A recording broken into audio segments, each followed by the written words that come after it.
Hey everyone. Before we dive into the story, don't forget to like this video, subscribe to the channel, and drop a comment telling us where you're watching from and what time it is there. That way YouTube will keep showing you more stories just like this one. Alright, let's get started. My name's Daniel Ricks, and I've never told anyone this story. Not fully. It happened the summer after I graduated from high school in 2014. I'd just turned 18 and was working nights at a small, struggling sub shop on the highway outskirts of Huntsville, Alabama. The job wasn't glamorous, the pay was minimum wage, the uniforms were itchy, and the store's delivery van smelled faintly of onions and gasoline, no matter how much air freshener we hung up. But I needed the money. My dad was sick that year, and my mom was working extra shifts at the hospital. Without this job, there wouldn't be any way for me to chip in for the bills. Our sub shop, Rocket Subs, was tucked away in a faded strip mall next to an abandoned laundromat. We had maybe 3 or 4 steady customers a night. The bread was stale half the time, and the lettuce always wilted. I often wondered how we stayed in business, but that was the one silver lining. Most nights were dead quiet. It was one of those muggy August evenings when the air felt thick enough to drink. I was leaning on the counter, watching the clock crawl toward closing, when the order tablet buzzed. The sound startled me, cutting through the drone of the soda machine. 1 foot-long turkey with extra pickles, chips, and a bottle of root beer, not unusual, except for the delivery instructions, printed in block letters. Park behind the house, come through the backyard, knock on back door only. The delivery address was a good 20 minutes past our normal range, out toward the more rural roads north of town. My first thought was to reject it. Our manager, Trevor, usually tossed out orders like that. But tonight, Trevor was in an unusually good mood. He glanced at the screen, shrugged, and said, "Take it. We haven't had a run in almost 2 hours. Might as well." So, I bagged the order, typed the address into my phone, and headed for the van. The drive took me away from the glow of the city into long, unlit stretches of road flanked by thick pine trees. The air through the open window was damp and carried that faint, sour scent of wet soil and something metallic. I kept glancing in the mirrors, not sure why, just a prickling at the back of my neck. When I got close, my GPS led me down a narrow gravel lane that ran behind a row of houses. No streetlights, just the pale wash of my headlights and the silhouettes of sagging fences. I slowed to a crawl, checking the numbers nailed to each gate until I found the right one. It was dark, too dark. No porch lights, no glow from inside. The backyard was overgrown with weeds, and a patch of the fence leaned inward like it had been kicked. But the instructions were clear. Park behind the house. Backyard. Back door only. I eased the van onto the grass shoulder, grabbed the bag, and clicked on my small flashlight. The beam caught the glint of a rusted swing set half hidden in the weeds. The incline to the house was uneven, and I kept the light pointed toward my feet to avoid tripping. At the top, I found the back door, an old wooden one with a square pane of glass at the top, covered by a thin lace curtain. I knocked once. No answer. I knocked again, harder this time, the sound echoing into the humid night. Still nothing. My thumb hovered over the bag's receipt to double-check the name. E. Warren. I was about to knock a 3rd time when the curtain twitched. Not much, just the faintest, sudden ripple, as if someone inside had brushed it with their fingertips. I froze. "Hello? Rocket Subs delivery," I called, my voice sounding too loud in the stillness. No reply. No footsteps. Before I could decide whether to leave, the distant rumble of engines broke the silence. I turned my head in time to see 2 dark sedans turning onto the gravel lane where I'd parked. They rolled to a stop behind the van, headlights glaring. One door opened, and a tall man stepped out. He wasn't in uniform, just jeans and a plain t-shirt. But in his hand, catching the light, was a badge. He motioned me over. I hesitated, glancing back at the door, then started down the slope toward him. As I got closer, I noticed there were more people in the cars, shadows moving inside. The man didn't smile. He just said, "Go wait in your vehicle. Now." Something in his tone made my stomach tighten. I didn't argue.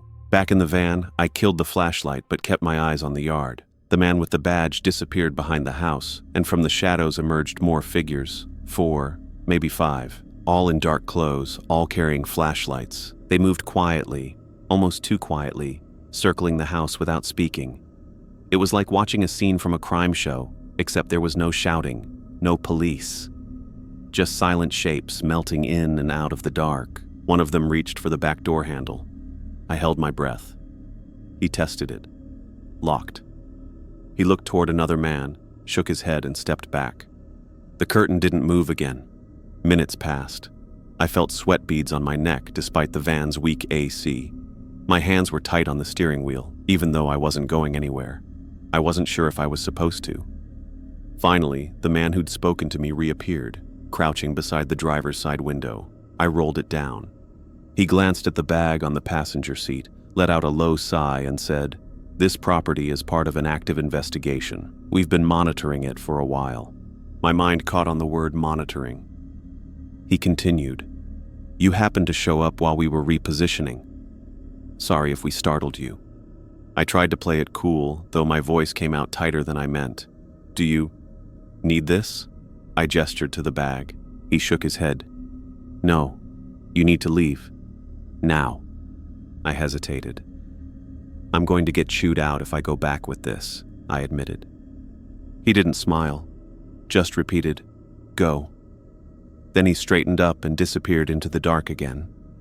I started the van, the gravel crunching under the tires as I turned around. My rearview mirror caught flashes of movement, those silent figures still circling the house, beams of light darting across the overgrown yard. The drive back felt twice as long. My thoughts kept looping. Who had ordered the food? Did they know the house was under surveillance? Or was I just unlucky? By the time I pulled into the strip mall, the sky had that deep, bruised color right before dawn. Trevor was outside on a smoke break. He squinted at the bag in my hand. "They didn't take it?" he asked. I just shook my head and said, "Wrong address." That was a lie. But the truth, what little I understood of it, felt heavier than I wanted to explain. It was only later, lying in bed with the hum of the fan in my ears, that I really thought about the timing. The curtain is moving, the dead silence, the exact moment those cars arrived.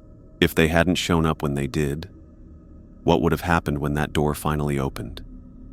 I still don't know, and I'm not sure I want to.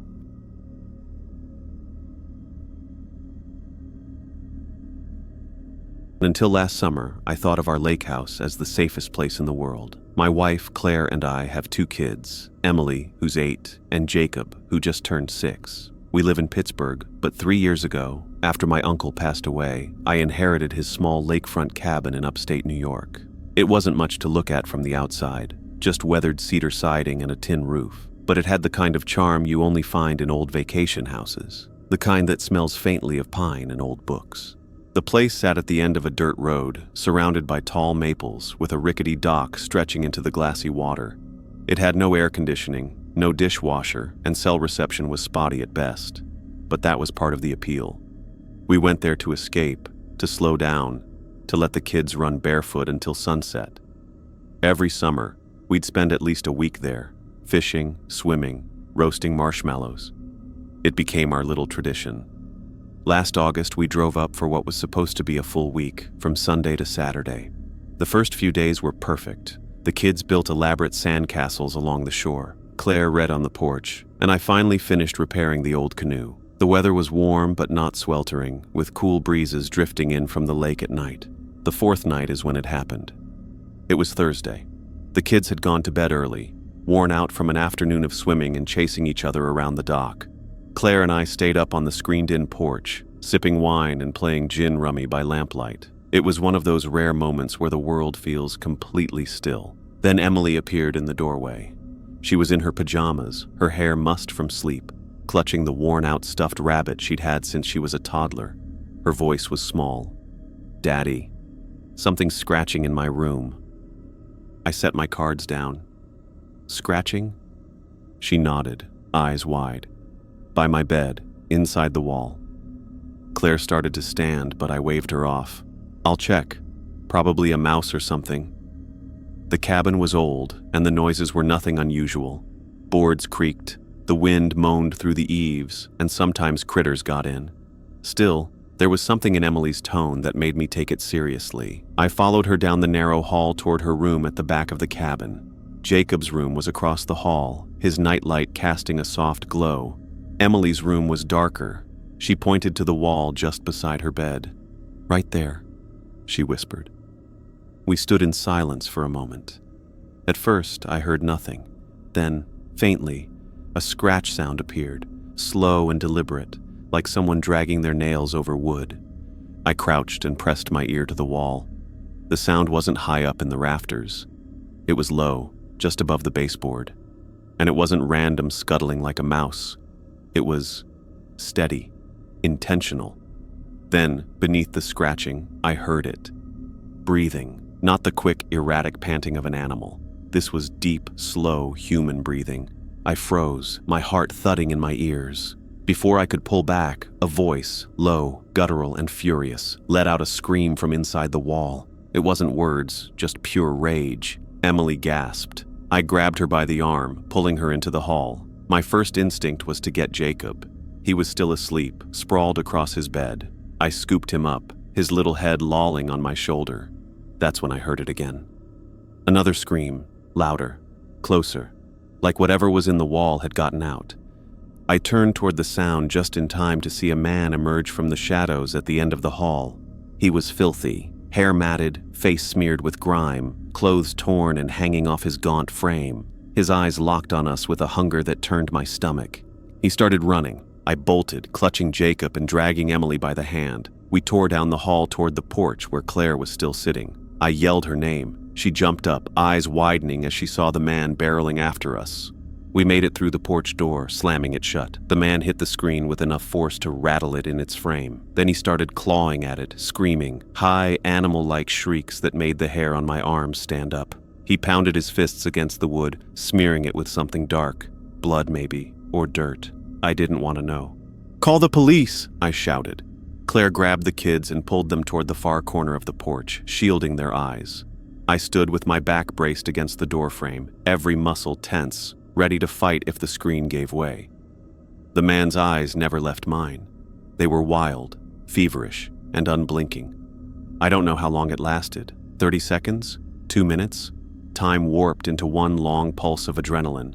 Then headlights swept across the yard. The man froze, then spun toward the side of the cabin. 2 uniformed deputies burst from the darkness, shouting commands. The man didn't comply. He bolted toward the trees, but one of the deputies tackled him hard, sending them both crashing into the underbrush. The other deputy moved in to help, and within moments they had him cuffed and hauled to his feet. When they led him past the porch, he twisted his head toward me and smiled. It was the kind of smile that made my blood run cold, slow, knowing, like he was promising we'd meet again. Inside, the deputies asked for my account. I told them everything, from Emily hearing the scratching to the man appearing in the hallway. When I described the breathing inside the wall, one deputy exchanged a glance with the other. They asked if I knew about the crawl space. I shook my head. The older deputy led me outside, around to the back of the cabin. Beneath the porch, half hidden behind a stack of firewood, was a small wooden hatch. I'd never noticed it. The deputy crouched and swung it open. Inside was a narrow tunnel, leading to a cramped crawl space running along the length of the cabin. The air that drifted out was damp and foul. Near the far end, a loose panel hung open. "That panel leads into the wall of the back bedroom," the deputy said. "We've seen this before. Transients, fugitives. Sometimes they find a way in and make themselves at home." "Home," I echoed, the word tasting bitter. The deputies told me they'd search the space for anything the man might have left behind. I stayed on the porch with my family, trying to keep the kids calm. Emily clutched her rabbit so tightly that her knuckles were white. Jacob just stared at me, confused and frightened. An hour later, after the man had been taken away, one of the deputies came back with an evidence bag. Inside was a stained blanket, several empty cans of food, and a hunting knife. My stomach turned. The next morning, I got a call from a detective in the county sheriff's office. He said the man's name was Leonard Pierce, 47 years old, with a history of violent offenses. He'd been living in the crawl space for a couple of months, coming and going through the hatch. He'd admitted to the detective that he'd chosen our cabin because it was isolated and had kids. Those last 2 words have stayed with me. We cut the trip short. Claire didn't argue. She wanted out as badly as I did. We packed in silence, loading the kids into the car before the sun was fully up. Back in Pittsburgh, I called a contractor to seal the crawl space completely. Steel plate, concrete fill, the works. I didn't care what it cost. I also installed motion-activated floodlights and a new security system. We didn't go back to the lake house for almost a year. When we finally did, it felt different. Safe enough, maybe. But the charm was gone. I couldn't sit on the porch at night without glancing toward the shadows by the trees. I couldn't hear a scratch in the walls without my pulse spiking. Emily still sleeps with her rabbit clutched to her chest. Jacob doesn't remember much, thank God. Claire and I don't talk about it unless we have to. And me? I still hear that breathing sometimes, low and steady, in the back of my mind.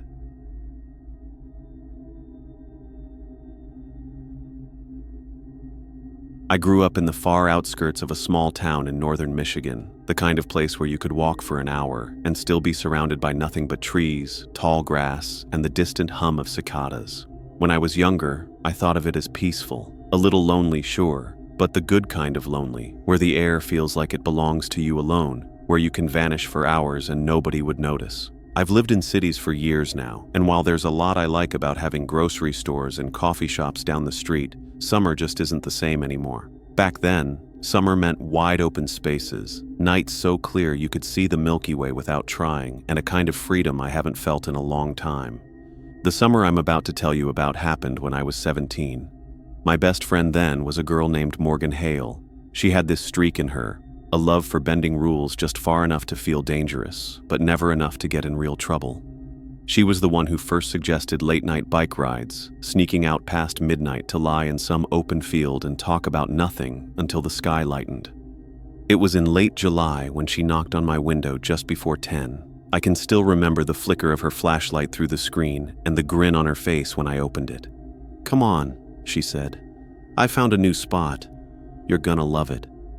I didn't ask for details. That was the thing about Morgan. She liked keeping things half secret until the last possible moment. I grabbed my bike, shoved a bottle of root beer into my backpack. She would laugh at my choice later, she always brought something stronger, and followed her down the long dirt road that led away from town. We pedaled in silence for the first 10 minutes, the only sound the crunch of gravel under our tires and the rhythmic click of the chains. The night smelled like warm grass and damp earth.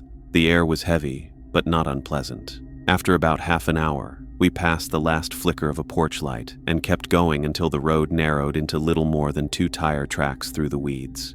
"Here," Morgan said suddenly, swerving off into a gap between 2 fence posts that looked like it hadn't been used in years. We came out into an enormous clearing. No farmhouse, no equipment, just waist-high grass swaying in the dark. Above us, the sky was so clear, I felt like if I reached high enough, I could touch it. We found a patch of flattened grass and spread out a blanket she'd stuffed into her bag. Out came her bottle, a cheap screw-top red wine that smelled like vinegar, and she twisted it open with her teeth. I wrinkled my nose when she passed it to me, but I took a sip anyway. It burned all the way down. We lay on our backs, trading the bottle and trying to name constellations. Morgan was better at it than me. She'd been obsessed with space since we were kids. Every so often, she would point out a faint streak of light and ask if I thought it was a satellite or a plane. Our unofficial game on nights like this was spotting a shooting star, though we'd gone entire summers without seeing one. That night, everything felt suspended, like the air itself was holding still. I remember telling Morgan it felt like time wasn't moving. She smirked and said, "That's what makes nights like this magic." At one point, she rolled onto her side, propped her head up with her hand, and looked at me for a beat too long. There was something unreadable in her expression, half amusement, half curiosity. I'd wondered before if she felt something more than friendship toward me, but neither of us ever said it out loud. Maybe it was the wine, maybe the stillness of the night, but I found myself looking back longer than I meant to. Then she laughed suddenly, like she was shaking something off, and pointed upward. "There! Did you see it?" I turned just in time to catch a bright streak flash across the sky. We both gasped and laughed like kids. She told me to make a wish. I can't remember what I wished for. It probably wasn't anything important. The air had cooled slightly. I closed my eyes for a few seconds, letting the breeze brush my face. I swear to you I wasn't asleep, just resting. But when I opened my eyes, Morgan was gone. At first, I thought she was messing with me. The kind of prank where she'd crouch behind a clump of grass until I got freaked out, then jump out laughing. But her bike was gone too. Mine was still leaning where I'd left it, but hers wasn't anywhere in sight. I stood up and turned in a slow circle, calling her name. The sound seemed to vanish into the field like the grass swallowed it. My stomach knotted. Something about the night had changed. The stars still shone, but they looked wrong. Dimmer, maybe, like the sky was a cheap imitation of itself. The air was colder now, sharp, unnatural, like stepping into a freezer. That's when I pulled out my phone. The screen glowed with 3 a.m. exactly. My chest went tight. The last time I'd looked, it had been just after midnight. I blinked, rubbed my eyes, and even turned the phone off and back on. Still 3 a.m. Still no Morgan.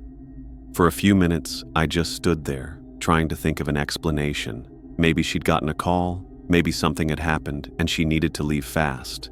But she would have told me. She wouldn't just take off without a word, not at night, not out here. I dialed her number. It rang once, then went to voicemail. I called again and again, each time getting the same nothing.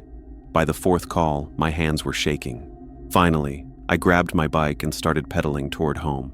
The road seemed longer than before. The trees leaned in closer, the darkness between them thicker.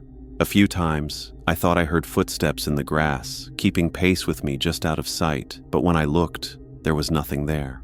When I reached my driveway, I tossed the bike down and went straight inside without even locking the door. I collapsed on my bed, too wired to sleep, but too exhausted to think. The next morning, I texted Morgan first thing, half expecting her to apologize for scaring me. But her reply stopped me cold. "Where the hell did you go last night?" I called her immediately, and we ended up in this breathless back and forth that made no sense. According to her, she'd closed her eyes for a second, and when she opened them, I was gone, bike and all. She'd waited for over an hour before riding home alone, furious and confused. She swore she'd called me repeatedly, but my phone had no record of missed calls. I told her the same about my calls to her. Nothing in our logs, nothing in our texts except the ones from that morning. We tried to piece it together logically. Maybe we were both too drunk to remember things clearly. Maybe we'd both left in opposite directions without realizing it. But neither of us could explain the time gap or why we both remembered looking at our phones at exactly 3 a.m. After a while, we stopped trying. Neither of us wanted to admit how scared we were. We still hung out after that, but we never went stargazing again. Months passed. The summer faded into fall, and life carried on.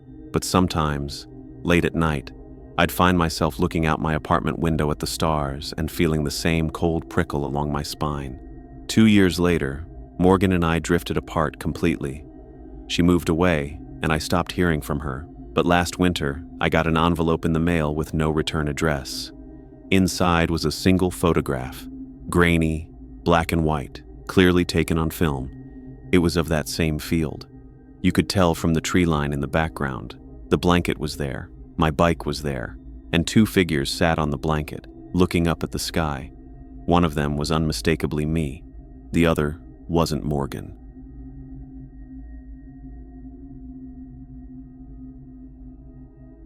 I first met Jason on an unremarkable Friday night at a downtown sports bar. I was out with a couple of co-workers celebrating the end of a long week, and we had all crowded around a table near the big screen showing the Yankees game. Jason was standing at the bar alone, nursing a beer and laughing at something on the TV.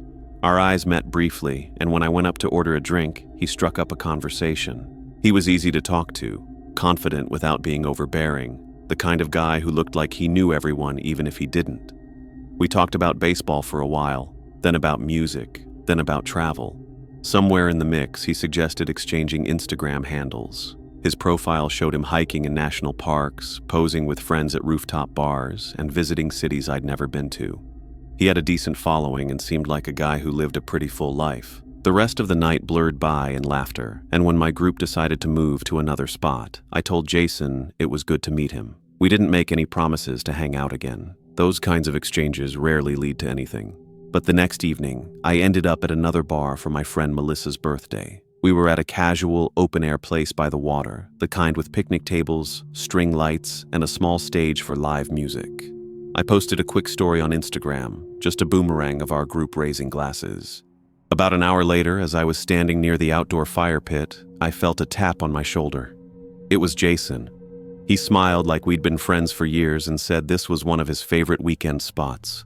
I introduced him to Melissa and the others, and he blended into the group seamlessly. He stayed for most of the night, laughing, telling stories, and buying a round of drinks. Over the next 2 weeks, we ran into each other twice more, once at a trivia night, once when he invited me to join him and a couple of people at a brewery. Then, one Wednesday morning, he texted me an idea. Ever been to Utah? Arches National Park is unreal this time of year. Thinking of going next weekend. Utah had been on my bucket list for years, but my friends were either broke or too tied up with work to travel. Jason said he was going solo, but I was welcome to come. I hesitated for a moment. Traveling with someone I didn't know that well was a risk. But I convinced myself it was fine. He had seemed normal, fun, and easygoing. We booked flights for a Friday to Monday trip. Jason handled the Airbnb and car rental. The plan was simple: hike, take photos, enjoy nature, and maybe hit a couple of local bars. When we landed in Salt Lake City, it was late evening. Jason picked up the rental SUV and drove us to the Airbnb, a small modern cabin on the edge of a quiet residential street. It looked perfect. Warm lighting, cozy interior, and a big patio with a view of the mountains. But when we brought our bags inside, I noticed something I hadn't thought to ask about. There was only one bedroom. Jason pointed out the sofa in the living room and said it was a pull-out bed. "You can have that. I'll take the room," he said casually. "Don't worry, I'm covering the Airbnb cost." I figured it wasn't a big deal. The couch looked comfortable enough, and free lodging was free lodging. We stayed up for a while, sharing a couple of beers and talking about our plans for the next day. Around midnight, I told him I was calling it and set up the pull-out bed. Sometime in the night, I half woke to the sound of footsteps crossing the living room toward the kitchen. I saw Jason's silhouette getting water before heading back to the bedroom. Nothing about it seemed strange at the time. The next morning, we drove out to Arches National Park. The landscape was otherworldly, towering red rock formations, endless sky, the kind of scenery that makes you feel small in the best way. We hiked for hours, stopping often to take pictures. Jason was a great hiking partner, keeping the conversation light and cracking jokes whenever I started to lag behind. We returned to the Airbnb around 4 in the afternoon, took short naps, then headed out to explore the local bar scene. Jason liked to drink, a lot. We hit 3 different bars, sampling craft beer and whiskey flights. By the time we got back to the cabin, it was after midnight, and I was more than tipsy.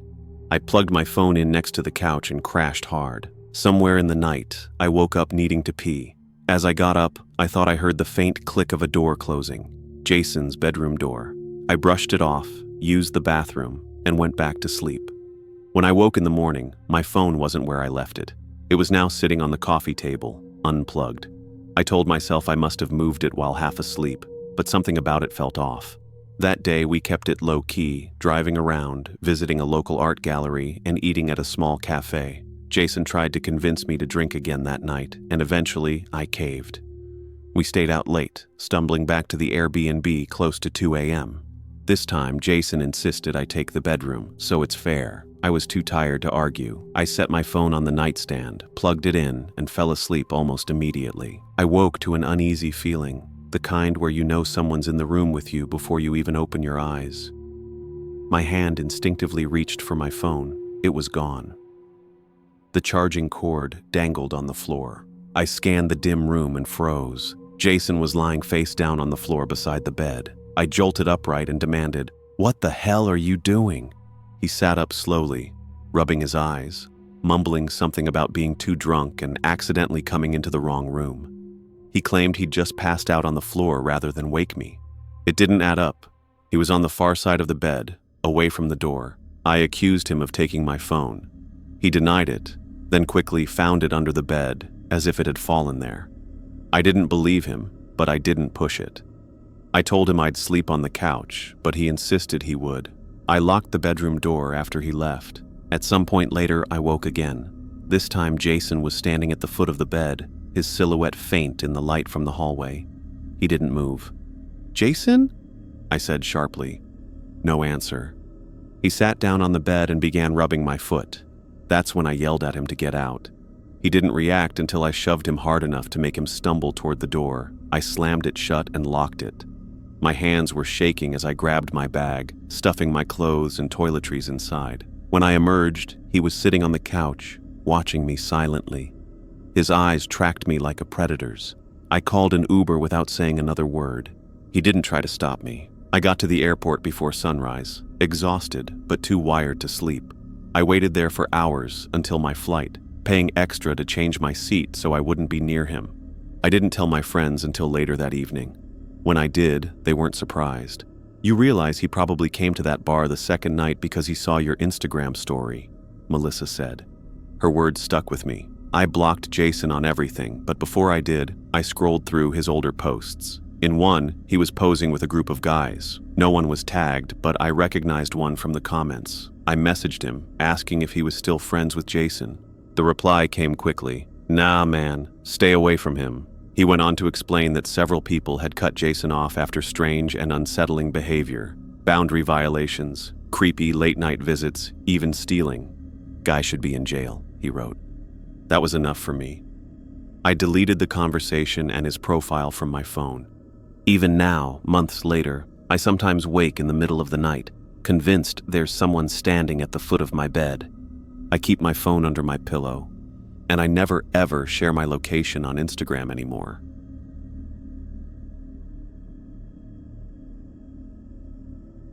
My name is Ethan Price, and last August I learned the ocean can hold a secret against your ear until it hurts. I was home from college in Raleigh for a few weeks. My two closest friends from high school, Ryan and Derek, go to different schools now, so a shared weekend felt rare enough to treat like a holiday. Ryan's aunt has a small place in Myrtle Beach, South Carolina, a plain low bungalow a few blocks from the sand, and she said we could use it if we promised not to break anything important. We drove down on a Friday in mid-August, windows cracked, shirts sticking to our backs. The air thickened with salt the closer we got. By the time we rolled onto Ocean Boulevard, the world smelled like sunscreen, fried dough, and wet rope. The house was nothing special inside. 2 bedrooms, a sagging couch, a kitchen drawer full of bottle openers and dead batteries. But the back deck caught a square of sky you could sit under and forget about time. We dumped our bags, grilled burgers, and put music on. After dark, we walked the boardwalk like tourists, lost a few bucks to a claw machine, watched a Ferris wheel throw color over laughing faces, and let the night feel bigger than we were. It felt like being 17 again, in the way that tricks you into thinking nothing changes. Around midnight, we were too awake for sleep and too sober for another bar. Derek flipped a quarter to choose between a diner and the beach. Heads won. We grabbed hoodies, our phones, and a flashlight from the kitchen junk drawer with tape around its middle to keep the batteries from rattling. We promised we wouldn't swim. We just wanted the sound. The boardwalk was dim, string lights tired, and shops shuttered. We took the stairs down. The sand was cool and faintly damp. The air had that relief it gets after a day of heat. The surf was a steady hush. The moon kept slipping behind thin cloud, so we could barely tell where water ended and shore began unless the foam chased our ankles and the cold made us jump. We walked along the edge, talking softly about nothing. Professors we hated, dumb rumors from our hometown, the way weeks in summer both drag and vanish. After a while, we stopped near a lifeguard chair stacked on its side. We lay back on the sand and watched the clouds move. Ryan sat up first. "Is someone walking over there?" he asked. At first, I thought he was messing with us. I squinted where he pointed and saw only a darker smudge moving with the tide. Then the smudge separated from the waterline and became a person. A figure walked right where the wash licked the beach 50 or 60 yards away, slow, steady. Head tipped down, not fully bowed but angled like they were reading the sand. "Late night stroller," Derek said, bored, and went back to stargazing. I kept watching. Something about the way the figure moved was wrong in a way I couldn't give words to. The arms didn't swing. The shoulders were held rigid. The legs lifted in place like a metronome was calling the beat. We stopped talking.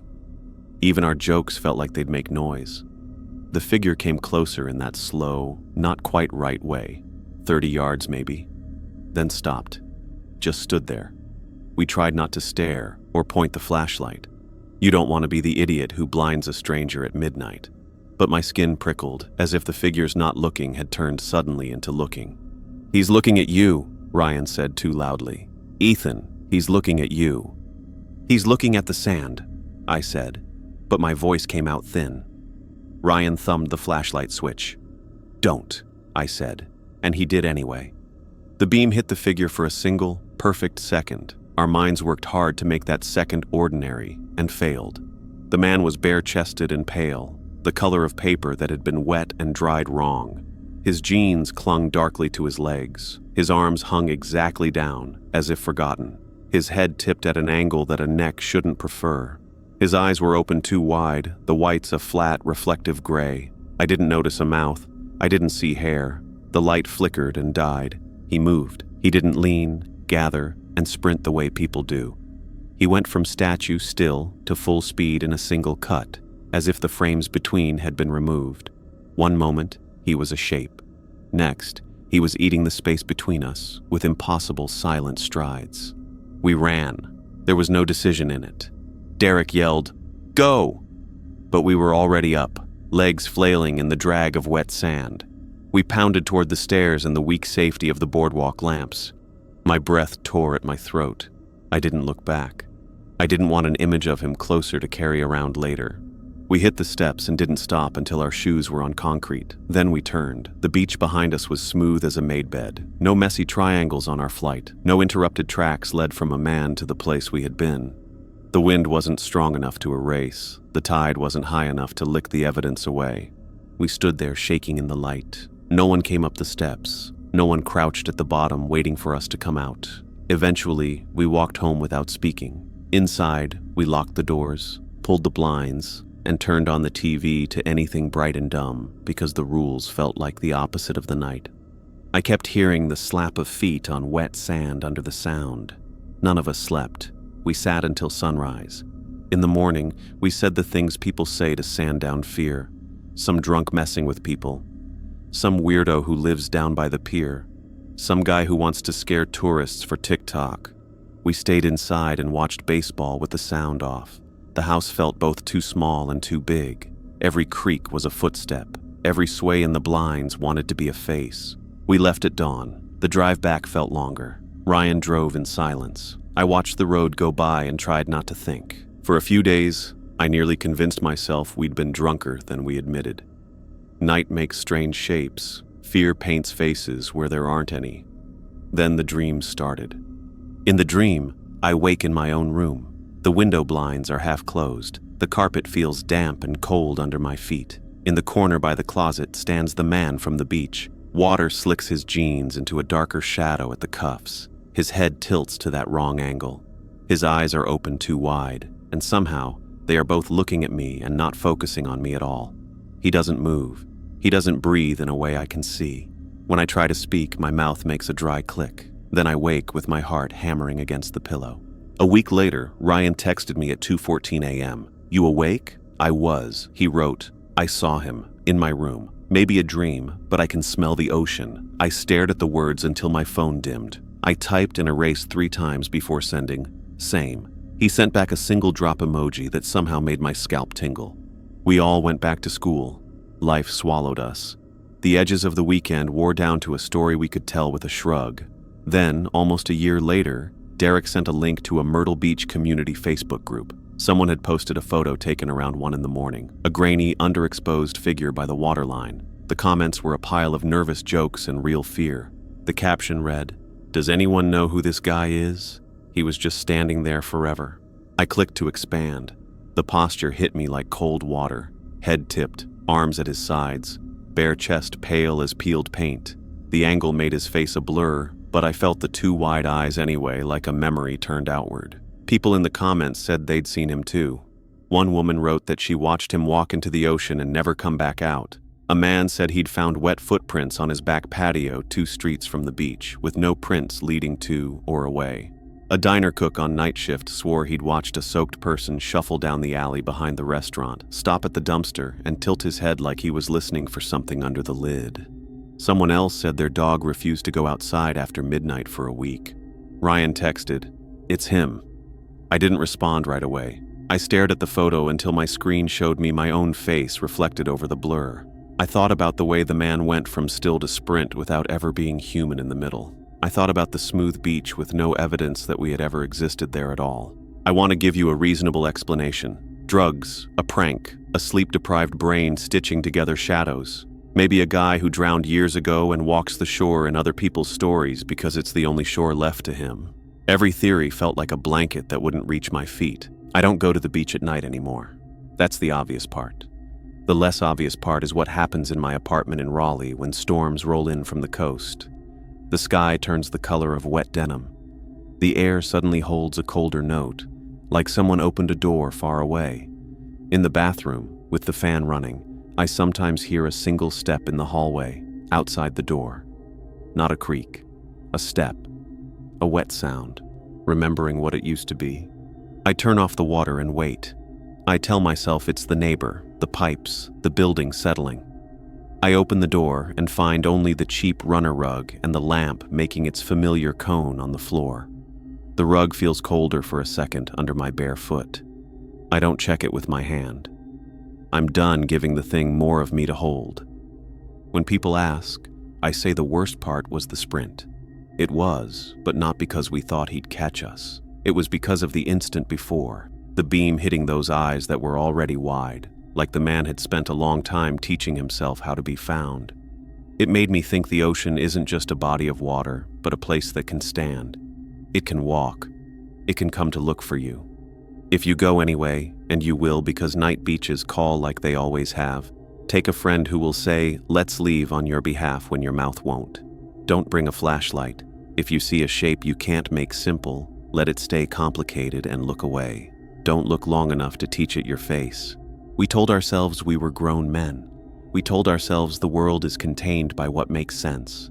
But sometimes I wake at 3 with the taste of salt in my mouth and the quiet pressure of listening in my ears, as if the ocean has put a shell there to whisper. I lie still until the feeling passes. It always does. Mostly. I haven't been back to Myrtle Beach at night. Maybe I never will. There are other summers, other boardwalks, other Ferris wheels throwing light over faces that want to be convinced. Let them be convinced. If you see me out there at noon with a cone of soft serve and a hat I don't deserve, wave. I'm still me. I just keep my shoes on the sand now, and I count the steps the wind makes. When I get to one and stop, I go home.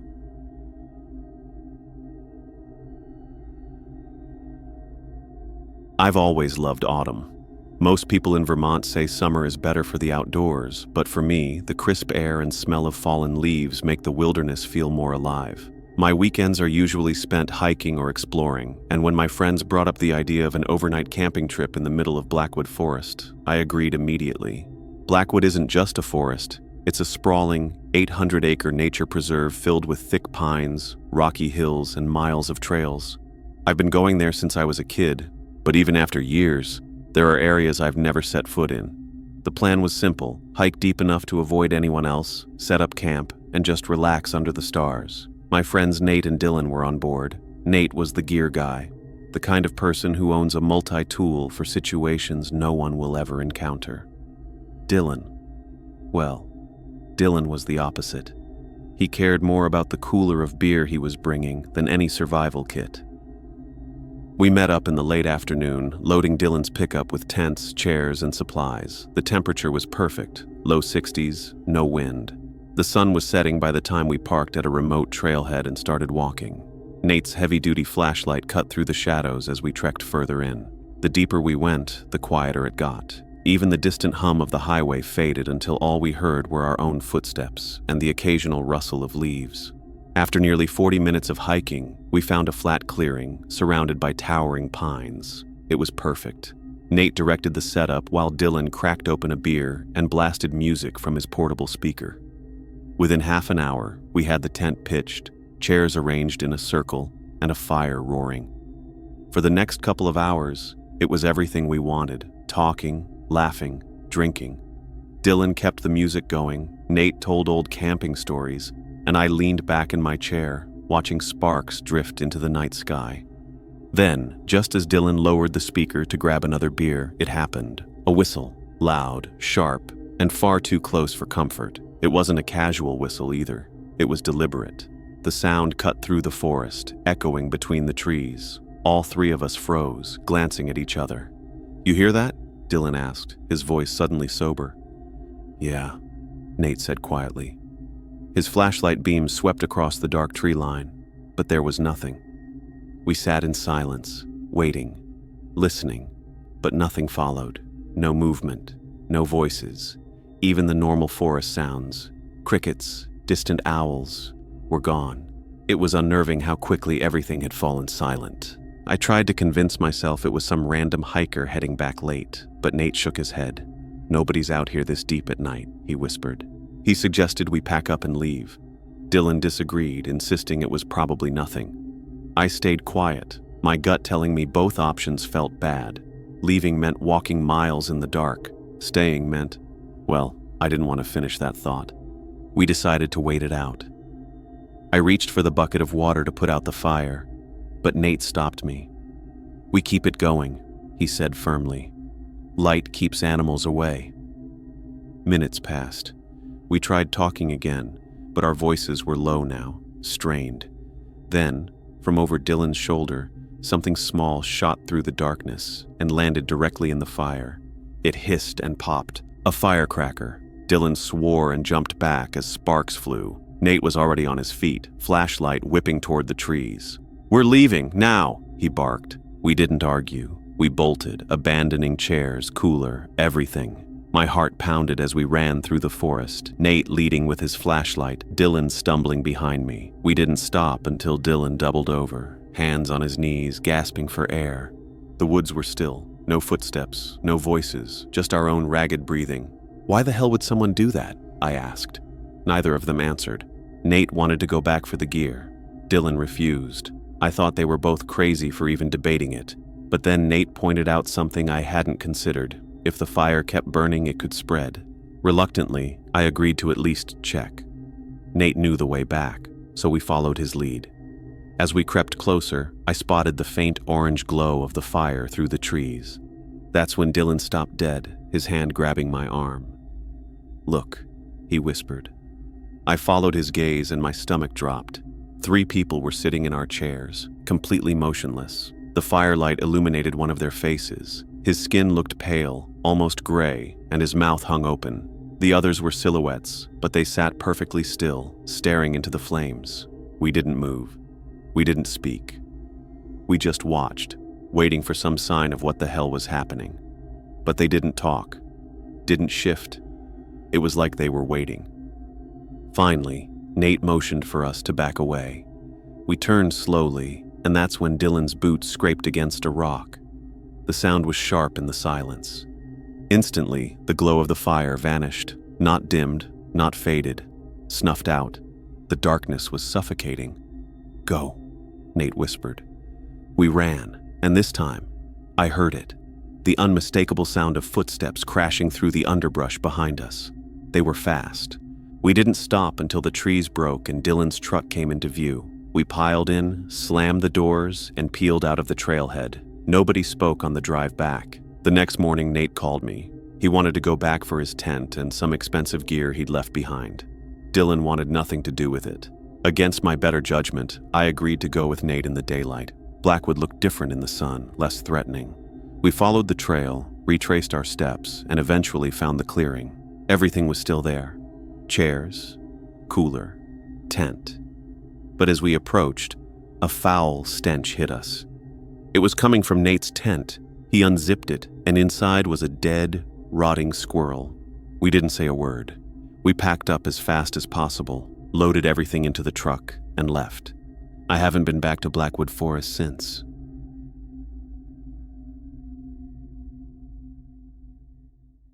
Heat clung to the city the night everything tipped sideways. By 10, the air over the river park had stopped moving, and the floodlights above the calisthenics rig hummed. I drove there to outrun the argument in the kitchen and make the bars burn some anger out of my hands. The real draw is how empty the place gets after dark. The lot held a burned-out street lamp and my sun-faded Civic. I cracked across gravel, killed the engine, and stood in the warm quiet until breath matched night. The pull-up bar was warm. Chalk dust made a moon on my palms. I started my loop, pull-ups, dips, push-ups, hang, repeat, failing where failure found me and resting by leaning into the metal. On the third set, I dropped to shake my arms loose and felt, rather than saw, the pressure of someone close. I pivoted. A man stood not a foot from my shoulder, tall and stringy, eyes too open, smile hung wrong like a crooked sign. I jolted back. He laughed, rough and too loud, then lifted both palms. Easy, easy. His t-shirt sagged with old sweat. His hair was a blur around a thin mustache. "Didn't mean to spook you," he said.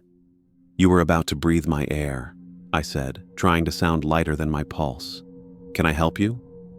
"Live around here," he answered, chin tipping toward the trees. "Watch you train. Thought maybe you could teach me. The park is public, and I'm not brave in conflict. I'm finishing and heading out," I said, stepping back to the bar. "It's all yours." He didn't move away, just drifted to where I could feel his attention on my back like a warm hand. I grabbed the bar. 5, 6, 7. The world narrowed to shake and breath. On 8th, he said my full name. First and last. Plain as a name tag. My grip let go. I turned. He held the same bright stare, as if he'd solved a riddle and wanted me to admire it. I couldn't think of a sentence that didn't begin with a question mark. I collected my bag, nodded like we were done, and backed toward the lot. He peeled off to the bar, jumped, hung, tried to pull, failed, tried again, all while grinning as if he were practicing my shape. I slid into the Civic and left without checking the mirror. On the drive home, I told myself I'd misheard. The night makes mouths out of insects and wires. He could have said anything. At sunrise, the house had cooled into careful silence. I opened the front door for work and nearly stepped on an envelope centered on the mat. No stamp, no return address, my name in block letters. I tucked it in my backpack and forgot it until lunch, when Doc Heat drove me into a sliver of shade. Inside were 10 glossy photos, me yawning at a stoplight, me shouldering water from the trunk, me on the bar, backlit into planes, me locking the door before dawn, me, asleep, shot through the slats of my bedroom blinds. Bread sat dry against my tongue. I snapped pictures of the pictures and drove to the district station. The desk officer slid the envelope into a labeled bag, took my statement about the man at the park, and promised patrol would swing by. "If you see him again," he said, "call immediately. Don't engage." At home, my mom's face folded the way it did when I broke my wrist in 9th grade. My stepdad put a hand on my shoulder and left it there longer than usual. We left the porch light on. 2 nights later came 3 soft knocks at 3:12 a.m. Not frantic, not testing, polite. They didn't repeat. In the morning, I decided I'd dreamed them. The next afternoon, a neon sticky note clung to my windshield with a Sharpie heart drawn perfectly in the center. I photographed it for the file because evidence is what adults collect when belief is flimsy. Back at the station, the same officer opened a stalking complaint, asked about cameras. We didn't have any. I said I'd price some. He nodded with the helplessness people get when they're trying to mean more than the tools they hold. For 6 days, nothing. I switched workouts to early mornings and told myself the dark had magnified an ordinary creep into a threat. Day 7. Another envelope. Inside, a single photo of my mother watering the geraniums by the porch. The angle came from the sidewalk. On the back, in careful pen, a heart. Fear trains you in routine. I bought 3 cheap cameras and mounted them like eyes. One over the porch, one to the drive, one watching the backyard gate. Every ping made my nerves stand. Most were moths. Once a raccoon stared into the lens as if reading me. I avoided the park at night mostly, but houses hold heat, and arguments are weather. After another storm over nothing, I drove out again and parked with the nose pointed for the exit. The lot sat empty. I finished a set of dips and told myself to go. He was waiting by the trash can, hands in pockets, smile patient as a clerk. He didn't step closer. He didn't speak. He raised a palm in a slow hello. Every instruction, call, don't engage, roared in my head and did not become action. I slung my bag and walked backward, each step an argument with the urge to run. At 2:19, the porch camera sent 4 alerts.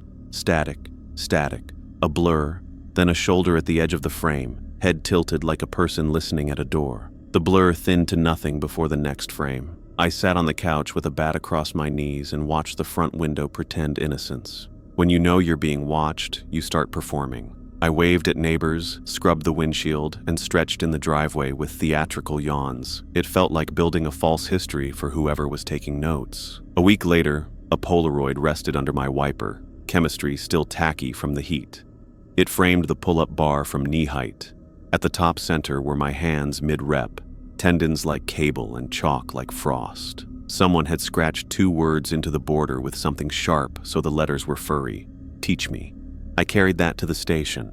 The officer bagged it and said detectives would canvass the park, check for other complaints, maybe tie the notes to a person if the handwriting rang a bell. "You're doing the right things," he said. A month stretched into the kind of week where days wear the same face. The case is open. The cameras snag moths and passers-by. I plan workouts around sunrise. I keep the bat. At 3, I sometimes hear 3 knocks that might be pipes. When fear gets loud, I rename it to something I can carry. Vigilance, routine, caution. Maybe the ending is an arrest, maybe a move, maybe a fade. I practice being a house with windows shut and lights off and a spine too sturdy to rattle. On good nights, I sleep until the sun makes the cameras lazy. On bad ones, I map the ceiling and tell myself the shape is a crack, not a root. If you want instructions, I have only this. If a stranger says your name like a possession, take it back by using it everywhere else. Tell your mom. Tell the clerk. Tell the officer who might not solve it but will write it down, so the world has to carry a piece. Put cameras up, even if the app nags you for a subscription. Do push-ups in daylight. Say hello loudly. Refuse the ritual of fear, which is silence. Last night I sat in the idling car and watched the rig from 100 yards. The bars looked like a ladder tipped on its side, going nowhere. I didn't get out. The floodlights hummed. Something fluttered in the cone of one lamp, a moth or a paper heart. I turned the wheel and headed home. Halfway down the hill, I checked the mirror. The lot was a dim bowl, silvered by the river. For a second, I thought I saw him at the edge of the pad, arm lifted, palm open, frozen in that patient wave. Then the road curved, and the world erased him. I parked, killed the engine, and listened to the house breathe. The porch camera blinked its red dot. Inside, I locked the door and set the bat by the couch. The living room smelled like grocery store lilies my mom had bought because she believes you place good sense between you and trouble. Tonight, I'll try to sleep with both cameras armed and the ringer up. Outside, the city will glitter. Inside, I'll lay my name down like a weight on the pillow and keep it there, still.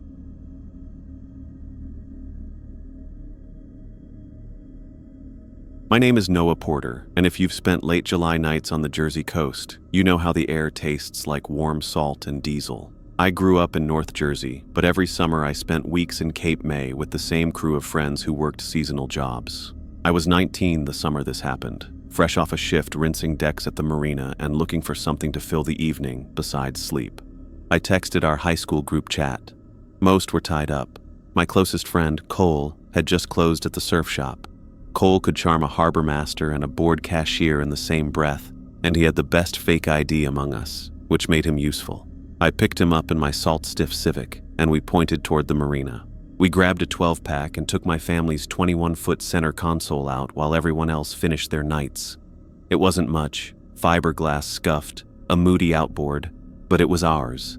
We idled past the inlet and rounded into a broad curve of bay where people like to anchor and pretend the world stopped at the radio.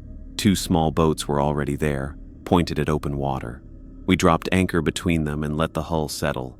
Music drifted from the boat on our left, some country song about back roads. The other boat sat quietly. Cole and I perched on the bow, shoes off, letting the last light on the water turn copper. We were just 2 kids with warm beer and nothing urgent to say. Eventually, the quiet boat to our right pulled anchor and eased away. The country song cut out and I figured the left boat would leave too. "Keep the party going," Cole called with a grin. Nothing answered. The bay suddenly felt bigger, like a room after everyone steps outside, and you can still hear the echo. "Guess it's just us," I said. We cracked new beers and let the quiet be quiet. Then Cole said, "Dude, look." I turned. 3 figures stood at the stern of the left boat, grouped at the rail. bodies hard silhouettes in the glow of their anchor light. They weren't talking. They weren't moving much at all. They were simply facing us. I laughed because alcohol makes odd things smaller. "Fans of the show," I said. Cole didn't laugh. His jaw worked like he was chewing a worry. "Why are they just staring?" he asked. "Maybe they think they know us," I said, and heard how thin that sounded. The sky was draining of color. The water turned pewter around their hull. Backlit like that, their posture looked wrong. Too straight, arms too neat, one head tilted at an angle that made my own neck ache. We tried to ignore them. When I looked again, they were still there, unchanged, like paper cutouts pinned to a board. Cole shifted beside me. I felt him gathering the words. "Let's go." I reached into the console and pulled out my dad's battered regatta megaphone. $20 to watch, I called, playing at bravado. Cole swore. "Put that away. This isn't right." A laugh carried across the water. Slow, scraped, wrong. The hairs rose on my arms. Cole stood and moved for the bow line. "We need to leave," he said. 2 clean splashes came from the dark water between our boats. I snapped my head toward the sound. One silhouette still stood at the rail. The other 2 were gone. Cole had the anchor line in both hands. I hadn't started the engine. I stared at black water that reflected nothing, and for a breath, it felt like looking into a closed eye. "Engine," Cole said. Not loud, but with all the urgency in the world. I turned the key. In the same instant, Cole made a startled sound, and something slapped wet against the transom. I spun. A hand appeared on the ladder rung, pale, too long in the fingers, skin puckered from water, nails dark with silt. It hauled. A face rose just enough to be a collection of wrong angles. I couldn't name it. I could only see more water where hair should have been. "Go!" Cole shouted. Half the anchor lay aboard, ropes snaked wet across the deck.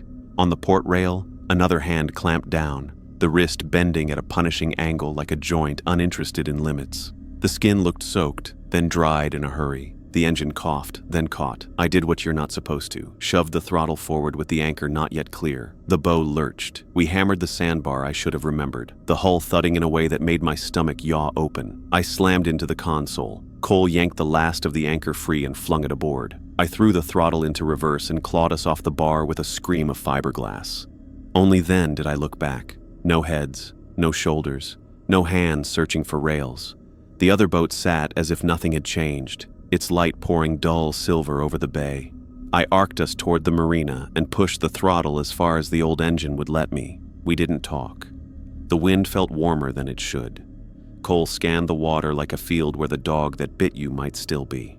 5 minutes, and the docks rose ahead like relief itself. Before I could say anything, white light flared behind us. A boat was coming. Small, fast, bow rising and falling with the chop. A spotlight pinned us. The tunnel felt like a hand closing. "No way," I said. I throttled harder as if fear were fuel. "They're gaining," Cole said. "What do they want?" "Just keep your feet," I said, stupid as advice, and the only thing I could think to offer. I veered left toward the shoal I knew intimately, skirting close enough to feel the bottom think about us. The boat behind adjusted, then peeled off, unwilling or unable to follow. It vanished behind a bulkhead. I felt my chest loosen. We eased into the marina, eyes on every shadow. We tied off with shaking hands. The planks were dry. Our deck was only our deck. The night sounded like night again. Rigging clanked, ropes creaked, and insects hummed. We checked for damage. The keel wore a new scrape, and my hip a new bruise. We should have gone straight home. Instead, we found our friends at a crowded bar and tried to tell the story without sounding unhinged. Theories came easy. Thieves looking to grab whatever they could, locals hazing anyone who anchored in the wrong spot, some sick video prank. I nodded along like agreement could fix the part of me that still felt pinned by a stare. For weeks, I avoided that anchorage. I stuck to morning runs and company. When I rinsed the stern ladder, I felt my stomach flip like I'd stepped on a live wire. At dusk, I'd glance toward the bay and feel watched. I told myself it was gulls on pilings or windows catching sunset. That worked until it didn't, and then I left lights burning and went home early. Cole didn't tease me. He'd felt the wrongness first. 2 nights later, he texted, "You still hearing that laugh?" I typed back, not hearing, remembering. Safer that way. Fall came. We scattered to different campuses. The boat wore canvas, the bay cooled, and the story smoothed into something we could tell with smiles that didn't reach our eyes. I wish that were the end. But in January, when wind rattled my dorm windows, I'd wake in stages. First a clean splash, then the scrape of a palm finding metal, then a slow laugh like air dragged through wet rope. I'd stare at the ceiling until the feeling passed. In the morning, it read as a dream. At night, it read me back. Next summer, I took the boat out again because fear doesn't get the last word every time. We kept to daylight and crowded water. Sometimes I'd scan the anchorage and see 3 backlit shapes at a stern, still as cutouts. My neck would tighten. Then one of them would move in a wholly human way, a yawn, a neck roll, a clumsy dance, and the feeling would drain like a tide. I don't have an ending that adds up, only what we had that night. A friend who read danger in a stillness, a laugh from the wrong place, a pair of hands where no hands should be. If there's a lesson, it's simple. If a quiet boat points all its attention at you for no reason, put your attention on the anchor and the key. If you hear water break where no fish jump, don't wait for the rest. And if you have a coal within reach, listen the first time he says, "Let's go." That night, after the bar, I lay in my room trying to sand fear down to ordinary. I told myself we'd spooked ourselves, that the laugh was a drunk joke and the hands kids playing. But memory kept replaying the moment the water went from mirror to lid, and the first hand rose without a ripple. I wanted an explanation fit for a police report. I also knew we hadn't mistaken birds for people. 2 evenings later, Cole and I walked the docks at dusk. Shrimp boat lights made a road over the bay. He touched our ladder. "I keep thinking about how they moved," he said, like they hated wasting motion. "Or like they'd practiced," I said, and the word tasted wrong. Later in August, a bait shop kid texted a link to a community group. Someone had posted a grainy night photo of the anchorage, asking who kept standing at the stern and staring. Comments split between bravado and nerves. A woman wrote that a soaked man walked the bulkhead at 2 a.m., tilted his head toward her yard, then dropped from sight. Another said they'd heard splashes and then watched a pale hand slide over their transom. Someone offered the comforting theory: seasonal thieves boarding for coolers and electronics. Maybe that's all it was. Maybe thieves can laugh like rope through a rusted cleat. I started locking my phone with a code for the first time. It made no sense and total sense. I checked the bilge switch twice. I checked the anchor line for chafe like an exam you pass by studying. Fear turns boys into middle-aged boaters. Somewhere, my dad was approving.